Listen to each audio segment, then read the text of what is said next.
ಈತ ಇವತ್ತು ಹಾಡ್ತಾ ಇದ್ದಾನೆ, ನಾವೆಲ್ಲ ಕೇಳಿ ಆನಂದ ಪಡೋಣ.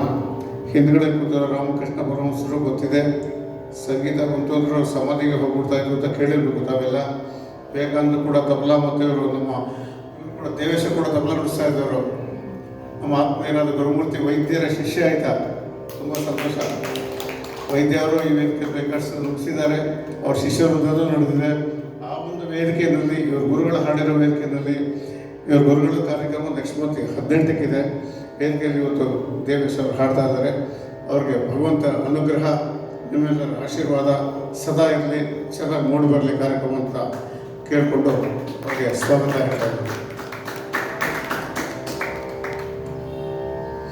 ಪಿಟೀಲಿನಲ್ಲಿ ಶ್ರೀಮತಿ ಅರ್ಚನಾ ಮರಾಠೆ, ವಿದ್ವಾನ್ ಬಾಲು ರಘುರಾಮ್ ಹಾಗೂ ವಿದುಷಿ ರಾಮಯ್ಯ ಅವರಲ್ಲಿ ತಮ್ಮ ಪಿಟೀಲ್ ವಾದವನ್ನು ಅಭ್ಯಾಸ ಮಾಡಿ ಇವತ್ತು ಕೂಡ ಮುಂದುವರಿಸ್ತಾ ಇದ್ದಾರೆ.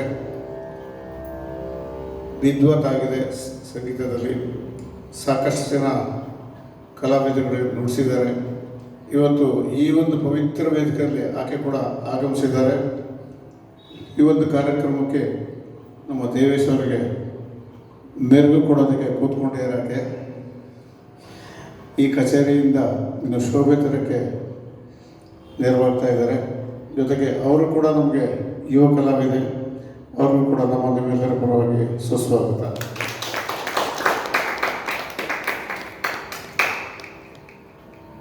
ಪ್ರಜ್ವಲ್ ಭಾರದ್ವಾಜ್ ಮೃದಂಗದಲ್ಲಿ, ಅವರು ಕೂಡ ನಮ್ಮ ಆತ್ಮೀಯರಾದ NG ರವಿ ಅವ್ರ ಹತ್ರ ಅಭ್ಯಾಸ ಮುಂದುವರಿಸಿದ್ರು. ಆಮೇಲೆ ಶಶಿಭೂಷಣ್ ಅವ್ರ ಹತ್ರ ಕಂಟಿನ್ಯೂ ಮಾಡಿದ್ರು. ಈಗ ವಿನೋದ್ ಶರ್ಮಾ ಅವ್ರ ಹತ್ರ ಅಭ್ಯಾಸ ಮಾಡ್ತಾ ಇದ್ದಾರೆ. ಇವರೆಲ್ಲ ನಾಳಿನ ಒಂದು ಹೆಸರಾಂತ ಕಲಾವಿದರು ಆಗಬೇಕಾಗಿರೋ ಒಂದು ಕಲಾವಿದರುಗಳು. ನಮಗೊಂದು ಸಂತೋಷ ಏನಂದರೆ, ನಾವು 84ರಲ್ಲಿ ಹುಟ್ಟಾಕಿದ ಉದ್ದೇಶನೇ ಯುವ ಕಲಾವಿದರಿಗೆ ವೇದಿಕೆ ಇರಲಿಲ್ಲ, ಅವತ್ತಿಗೂ ಇಲ್ಲ ಇವತ್ತಿಗೂ ಇಲ್ಲ ಅಂತಲೇ ಹೇಳ್ಬೋದು ಸರಿಯಾಗಿ ನೋಡಿದ್ರೆ.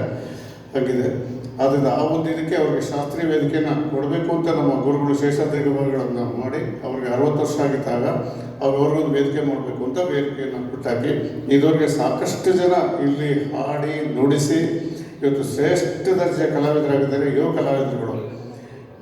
ಇಲ್ಲಿ ಒಂದು 80 ಜನ ಹಿರಿಯ ಕಲಾವಿದರುಗಳಿಗೆ ಸನ್ಮಾನ ಆಗಿದೆ. ಹಿಂದೂಸ್ತಾನಿ ಮತ್ತು ಕರ್ನಾಟಕ ಎರಡೂ ನುಡಿಸೋ ಸಂಸ್ಥೆ ಒಂದೇ ಸಂಸ್ಥೆ. ಈ ಒಂದು ವೇದಿಕೆಯಲ್ಲಿ, ಆ ಒಂದು ಪವಿತ್ರ ವೇದಿಕೆಯಲ್ಲಿ ಈ 3 ಜನರು ಇವತ್ತು ನುಡಿಸ್ತಾ ಇದ್ದಾರೆ. ದಿವ್ಯತ್ರೆಯರ ಆಶೀರ್ವಾದ ಕೃಪಾ ಇರಲಿ, ಜೊತೆ ನಿಮ್ಮ ಆಶೀರ್ವಾದ ಸದಾ ಇರಲಿ. ಇವಾಗ ನಾವು ಅವರ ಕಚೇರಿ ಕೇಳಿ ಆನಂದ ಪಡೋಣ.